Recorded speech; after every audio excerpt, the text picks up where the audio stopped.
वो सिर्फ एक कदम की दूरी पर था, फिर भी दाखिल न हो सका। क्यों? एक कौम आद का बादशाह शद्दाद, उसे अपनी ताकत, दौलत और हुक्मरानी पर इतना गरूर था कि उसने अल्लाह की जन्नत का भी इनकार कर दिया।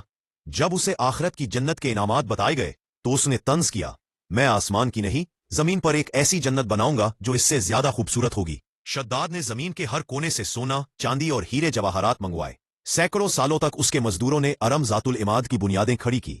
ये थी अरम, बुलंद सुतूनों वाला शहर, सोने की दीवारें, जबरजद के सुतून और मसनूई नहरें जिनमें हर किस्म के मशरूबात बहते थे। शद्दाद का गरूर अपनी इंतहा को पहुंच चुका था। मुकम्मल होने के बाद शद्दाद पूरे जाहो जलाल के साथ अपने लश्कर को लेकर उस जन्नत की तरफ बढ़ा जो उसने दुनिया को चैलेंज करने के लिए बनाई थी। उसने पहला कदम अंदर रखने ही वाला था कि आसमान का रंग बदल गया। अल्लाह का अजाब बादलों की चीख और एक खौफनाक बिजली की सूरत में नाजिल हो गया। तकब्बुर करने वाला बादशाह अपनी बनाई हुई जन्नत में एक कदम भी ना रख सका।